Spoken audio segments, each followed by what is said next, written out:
إن الحمد لله نحمده ونستعينه ونستغفره ونؤمن به ونعوذ بالله من شرور أنفسنا ومن سيئات أعمالنا من يهده الله فلا مضل له ومن يضلل فلا هادي له أشهد أن لا إله إلا الله وحده لا شريك له وأشهد أن سيدنا مولانا محمدا وصفيه من خلقه وحبيبه صلى الله عليه وعلى آله وصحبه أجمعين ومن تبعهم بإحسان إلى يوم الدين. قال الله تعالى في القرآن المجيد بعد أعوذ بالله من الشيطان الرجيم: يا أيها الذين آمنوا اتقوا الله حق تقاته ولا تموتن إلا وأنتم مسلمون. يا أيها الناس اتقوا ربكم الذي خلقكم من نفس واحدة وخلق منها زوجها وبث منهما رجالا كثيرا ونساء. اتقوا الله الذي تساءلون به والأرحام إن الله كان عليكم رقيبا. يا أيها الذين آمنوا اتقوا الله وقولوا قولا سديدا يصلح لكم أعمالكم ويغفر لكم ذنوبكم ومن يطع الله ورسوله فقد فاز فوزا عظيما. أوصي نفسي وإياي بتقوى الله في السر والإعلان وبلزوم طاعته آناء الليل وأطراف النهار على الوجه الذي يرضيه عنا. وأمرنا الله تعالى في القرآن إذ قال الله إن الله وملائكته يصلون على النبي يا أيها الذين آمنوا صلوا عليه وسلموا تسليما. اللهم صل وسلم وأكرم وبارك وزد على سيدنا وحبيبنا وشفيعنا وقرة أعيننا سيدنا محمد في الأولين وفي الآخرين وفي الملأ الأعلى إلى يوم الدين وعلى آله وصحبه أجمعين ثم أما بعد. Alhamdulillah, we begin with the praise and gratitude of Allah subhanahu wa ta'ala for gathering us here today, for blessing us with our health, with our families, with the ability to come and worship Him. We ask Allah subhanahu wa ta'ala to accept this effort of ours. We ask Allah subhanahu wa ta'ala for any of the mistakes that we have made from the last Jummah to this Jummah that Allah forgives us entirely. We ask Allah subhanahu wa ta'ala to protect us from disobeying Him and encourage us and guide us to pleasing Him between this Jummah and next Jummah. We ask Allah subhanahu wa ta'ala before we begin for all of our brothers and sisters that we know across the world are suffering, our brothers, our sisters, our babies of this community in Gaza that are struggling and being killed and massacred. We ask Allah to give them relief on this day. We ask Allah to end this war upon them. We ask Allah to protect them and to give them so much firmness in their iman that they feel no pain and no struggle when they are being tortured and being treated as this way.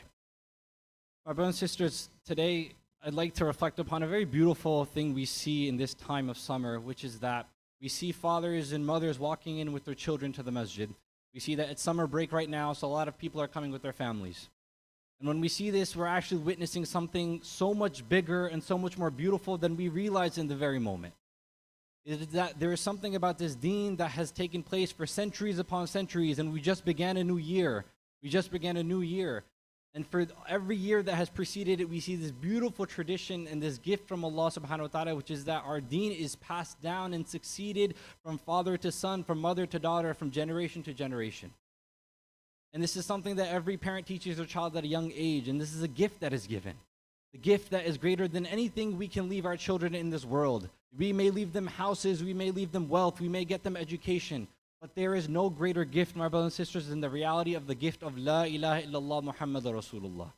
This is the greatest gift that you can give your children. This gift, the reality of La ilaha illallah Muhammadur Rasulullah, is that you teach your children how to worship Allah alone. You teach them what the reality of the purpose of why we are here is. You teach them the reality of La ilaha illallah is to teach your children how to be a good son, how to be a good daughter, how to be a good husband when they get married, how to be a good child to you, how to be a good community member, how to be a good person. The reality of La ilaha illallah is that it teaches them what is forbidden by Allah Azza wa Jalla and what is encouraged by Him.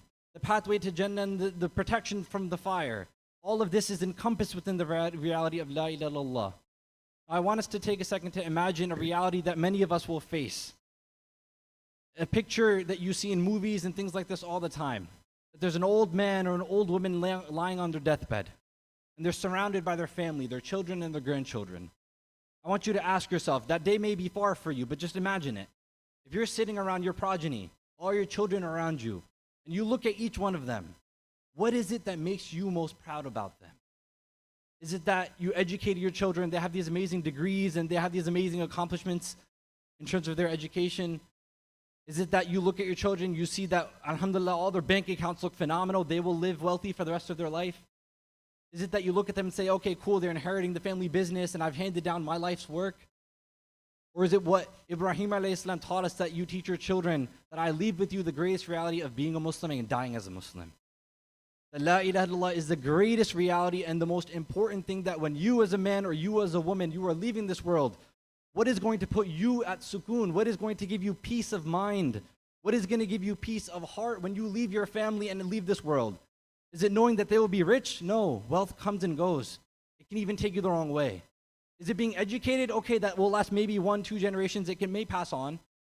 Or will it be that you raised Muslims that understand that this is so important, that inshallah after you pass, you have iman and you have hope and this tamanna, you have this desire that every generation after, till the day of judgment, will stay Muslim in your lineage.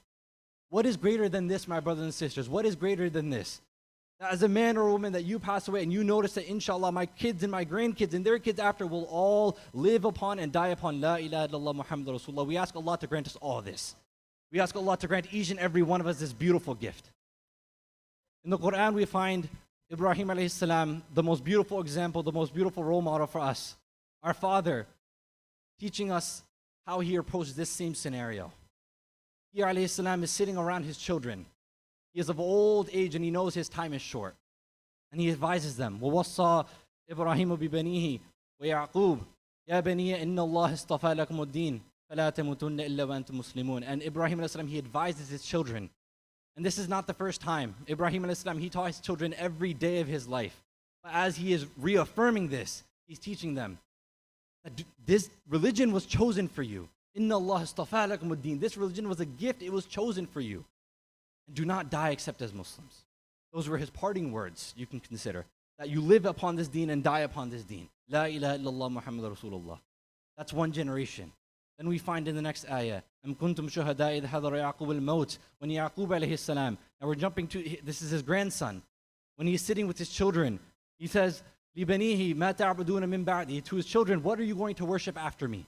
In other words, he's asking them for affirmation. First, Ibrahim alayhi salam, he affirmed. Yaqub alayhi salam, he is asking for affirmation. قَالُوا نَعْبُدُ إِلَهَكَ. We are going to worship the same God you worship. Affirmation. Allah, we are worshiping the same God that you taught us to worship. And the God of our fathers as well, Ibrahim, Ismail, Ishaq. So they name all their forefathers as well. That your father, our father Yaqub, we will worship your God, and the God of Ismail and Ishaq, and the God of Ibrahim alayhi salam. The one true God, ilahun wahida, the one true God. وَنَحْنُ لَهُ مُسْلِمُونَ. And we are as Muslims, and you will find us as Muslims. We are believing in a state of Islam. And the greatest aspect of this is this beauty. Now we are seeing 3 generations. Now Sayyidina Yusuf in the end of Surah, what do we see? تُوَفَّنِي مُسْلِمًا وَلِحَقْنِي بِالصَّالِحِينَ. Allow me to die as a Muslim and reunite me with the pious. 4 generations we see handing down one reality. Believing in one God, the greatest gift that we can have in this life. My brothers and sisters, we live in a world where unfortunately there are many things that are here to distract us and veer us away. The forces at work on our families are extremely strong. Billions of dollars that we could never imagine. All to turn your child into someone who believes to one who does not. But the interesting thing is that hundreds and thousands of years ago, this was the same reality as well. And the Quran narrates to us this as well, that you have children that sometimes parents say, I raised them a Muslim, I taught them how to pray, I did everything I was supposed to, but they still have this doubt, or they don't believe, or they don't want to pray. And there's a scary conversation I want to talk about before we talk about the remedies in the Quran. And this is perhaps a warning for people like myself and others who have children who are younger. If we do not take the action now, then this is the reality we face. And the imams of the community can tell you, the line is out the door of people who come in when problems happen, like, oh, my child wants to marry someone who's Hindu. Or, oh, my child no longer prays, I didn't know, I sent them to college, they came back not believing. Or my child doesn't fast anymore, they say they're not Muslim. And these realities dawn upon you very suddenly, but the reality is, it did not happen suddenly. This was something that happened over years. Most people do not lose faith overnight. It takes a long time for this to cultivate. The same way it takes a long time to plant a seed and to water it and to see the tree grow. It takes a very long time for these other seeds of doubt to grow as well. In the Quran, we find Surah Ahqaf, a very scary conversation. وَالَّذِي قَالِ لِوَالِدَيْهِ أُفٍّ لَكُمَا أَتَعِدَانِنِي أَنْ أُخْرَجْ وَقَدْ خَلَتِ الْقُرُونُ مِنْ قَبْلِ. That people will tell their parents, enough with this. Enough with this. I've heard too much about praying and God and faith. I've had enough. You're telling me these realities. You're telling me these stories that after I die, I'm going to be brought up. Well, I've seen thousands of people die. No one's been brought up. You're telling me that after my bones turn into dust, that I'm going to be brought up again? And this is like a doubting. And again, we find this today. That people truly don't believe that anything happens after you die. They think once you die, this is it. But again, what ties us? What guides us? La ilaha illallah Muhammad Rasulullah. With that reality will come the guidance of this too. And what do the parents say? وَهُمَا يَسْتَغِيثَانِ اللَّهِ. And they're pleading to Allah subhanahu wa ta'ala. The parents are pleading to Allah subhanahu wa ta'ala. that they need help in this situation. Waylaka amin, woe to you, meaning they're looking at their kid and they're seeing haq and batil. Now maybe I want to just give an analogy. When you and I, we see the news about Israel and Palestine, and we see what is happening, it is clear as day to every single one of us what is taking place. Correct. In the sense that this is a genocide, this is absolutely inhumane. And when people think the other way, you and I, we look at them like, what world are you living in? What are you looking at?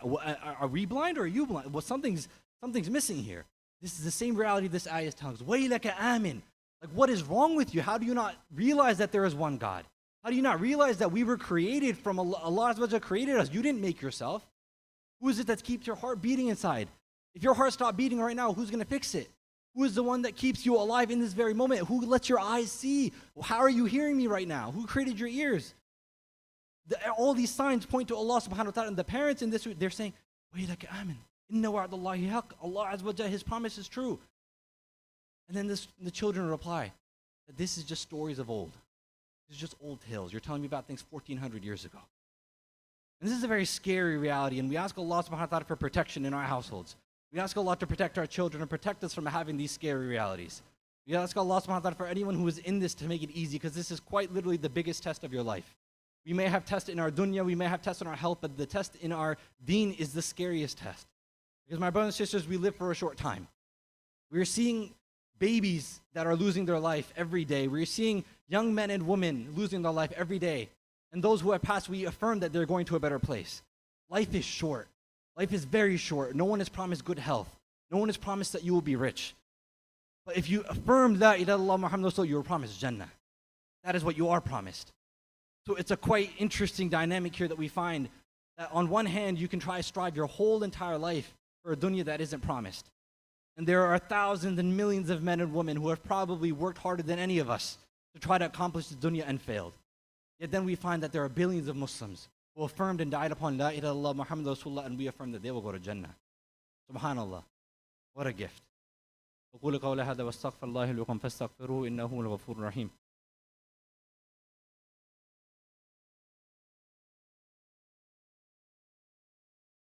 Bismillah, alhamdulillah, wa salatu wa salam ala rasulullah wa ala alihi wa sahbihi wa man walah. My brothers and sisters, a few advices that our mashayikh share with us about these situations as to how we ensure what we mentioned, that the greatest gift that we have in this world, which is our faith, is passed on to the next generation.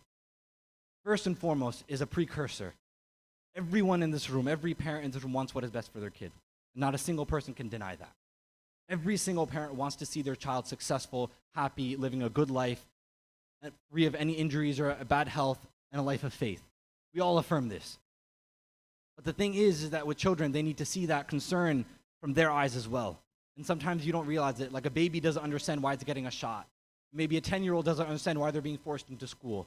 Maybe a 20-year-old doesn't understand why their parents are lecturing them about life, why you shouldn't drive 100 miles per hour on the road. These are all things that later in life come. But when you're teaching them, it takes time to show that concern. The first thing is to rectify our intentions as parents. That our concern is first and foremost for them, and we don't care about what anyone has to say about it. In the sense that you're not embarrassed that maybe my child is struggling with this, so I'm just gonna hide them or lie about it.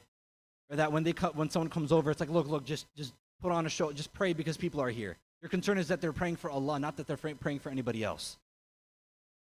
The second thing, my brothers and sisters, is that we will teach and say a million words, the actions will always speak louder. We will teach and say a million words, but the actions will always go further. This is what we see in Ibrahim alayhi salam. His children saw his action. They were with him when he was building the Kaaba. They were with him when the sacrifice took place. They were with him through all of his journeys. And so they witnessed what true dedication was like. There was no hypocrisy in the deen of Ibrahim alayhi salam, the iman of Ibrahim alayhi salam, or any of the anbiya. There was no hypocrisy. What they said is what they did. And that's incredibly important for us to realize. The third thing is to start these seeds very early and to prioritize it just like we prioritize everything else in this world. My brothers and sisters, no one is saying that you need to sit in a masjid 24 hours a day and all your kids need to read is the Quran and the only thing they listen to is lectures. This is not what we're talking about. Islam is the deen of the middle path, wasat, ummatan wasat. We are middle path, the path of moderation. We uphold the rights and the things that have been commanded upon us. We treat others with good, and we live this life just like everybody else. We work, we study, we do all of these things. But the difference is our priorities. The difference is what stands as number one. If your deen falls down this list, then you will always prioritize things over it. When it becomes time for you to choose between your career and doing something that may not be permissible, or doing something that may not be correct, but your deen is not the first priority, then it's easy to take that. When your child or when you are faced with zina, and it's an easy route to do something, and today committing zina is easier than it ever was in the past, if you don't have your deen as number one, you will fall down that hill. You will not be honest in your dealings if you don't realize that on one hand you have wealth, and if iman does not weigh heavier than that in your eyes, you will not follow it. And so the priorities, my brothers, have to be set at a very young age. Understand that prayer is not delayed for things. That we don't let go of prayer just because we have some social activity to do, or we have another thing to take care of. And the parents need to prioritize this in the houses and teach their kids that. Same thing goes with fasting, same thing goes with all these other acts of worship. My brothers, it is about prioritizing it for our kids to see. Then comes the next aspect, my brothers and sisters, is that you try, but you also have to there comes this moment of letting the bird out of the nest. Every man and woman will go through their journey with Allah subhanahu wa ta'ala, and there is so much we can teach. There comes a time where there has to fly. And the advice that is given to many parents and is given to us as well is that it requires patience and perseverance. That there will be times that kids falter and make mistakes. Not one of us is perfect. Every one of us has sinned. Every one of us. And we will continue to make mistakes. The reality is that we need to go back. If our roots are strong, you will go back. You make mistakes 1,000 times, you will go back. If you go with a mountain of sins, Allah Azza wa Jalla promises mercy. If you go with a mountain of sins, you will have mercy. So it's important to teach your kids there's never a point of no return. There is never a point of no return. There's never a day when you have sinned so much that you cannot turn back to Allah subhanahu wa ta'ala. There's never a day when that happens. My brothers and sisters, and lastly, we end with the most sincere aspect of which is the most powerful thing in this world. Truly, it is one of the most powerful things, which is the prayer for your children. If you as a child, by the way, I'll give you a cheat code of life. If you want something in this dunya, go to your parents. Mom, pray for me. I have an exam. Mom, pray for me. I need this. Mom, pray for me. I want to get married. Dad, pray for me. There's no better cheat code than this. Truly, it is a direct dua to Allah Azza wa Jalla. Go to your parents with love, with mercy. Understand the power and position that they have in your life. And one day you will grow up. And I'll close with this ayah in the Quran, where Allah Azza wa Jalla tells us there comes an age where the lights turn on. حتى إذا بلغ أشده وبلغ 40 سنة قال ربي أعوذني أن أشكر نعمتك التي أنعمت علي وعلى والدي ونعمل صالحا ترضاه وأصلح لي في ذريتي. This ayah tells us about this awakening that happens. And the Quran says 40, but an age of maturity. And everyone who is above the age of, let's say, 35, you probably experienced this already. The lights turn on and you realize, oh my God, I have been given so much from my parents. And Allah Azza wa Jalla has blessed me. What is this ni'mah Allah talks about in the Quran? It is the ni'mah of iman. It's the gift of belief. That is the ni'mah that Allah is not talking about wealth or dunya. He's talking about the ni'mah of iman. And that you are grateful for your parents for, again, doing what? Succeeding you this religion. When you are of that age, you realize, wow, the best thing my parents have ever given me is teaching me about this religion. The best thing my parents have done for me is they taught me how to pray. They taught me how to pray to Allah Azza wa Jal. And then the lights turn on. And then you make a dua that Allah guide me. Allah allow me to do things that please you. Allah forgive me. And then what does the dua close with? Allow me to die as a Muslim. Where we started, to die as a Muslim. Allahumma ahdina fi man hadayt. وعافنا فيمن عافيت وتولنا فيمن توليت وبارك لنا فيما أعطيت وقنا واصرف عنا شر ما قضيت اللهم هبب إلينا الإيمان وزينه في قلوبنا وكره إلينا الكفر والفسوق والعصيان ربنا آتنا في الدنيا حسنة وفي الآخرة حسنة وقنا عذاب النار ربنا ظلمنا أنفسنا وإن لم تغفر لنا وترحمنا لنكون من الخاسرين. We ask you, Allah Azza wa Jalla, on this day of Jummah for forgiveness for each and every one of us. We ask you, Allah Azza wa Jalla, on this day of Jummah to grant each and every one of us hidayah and guidance upon this deen, and love of it in our hearts, and sweetness of it when we practice. We ask you, Allah, for those of the community who have been off the path or mistrayed, Ya Allah, guide them. For those of us who have struggles in our families and our households, Ya Allah, rectify them. We ask you, Allah subhanahu wa ta'ala, for those seeking marriage in this community, grant them a righteous spouse. For those seeking children, grant them righteous children. For those seeking wealth, grant them pious and clean wealth. We ask you, Allah subhanahu wa ta'ala, on this day that there are people in this community and communities around the world in need, Ya Allah, fulfill their needs. We ask you again, Allah Azza wa Jalla, we beg you, we plead of you to bring relief to our brothers and sisters in Palestine. We ask you, Allah Azza wa Jalla, for those who have died, Ya Allah, grant them the death of martyrs, and grant them entry into paradise in the way that they died, honored as martyrs. We ask you, Allah subhanahu wa ta'ala, for those who are sick, grant them shifa. We ask you, Allah, those who are being tortured, you grant them relief. Ya Allah, you grant them greater than they have in this dunya, as you promised them in the akhirah. We ask you, Allah Azza wa Jalla, to guide these leaders around this world to end this war upon them. We ask you, Allah subhanahu wa ta'ala, to bless each and every one of us and make most beloved to us nothing more than iman, than the testification of your oneness. La ilaha illallah Muhammadur Rasulullah.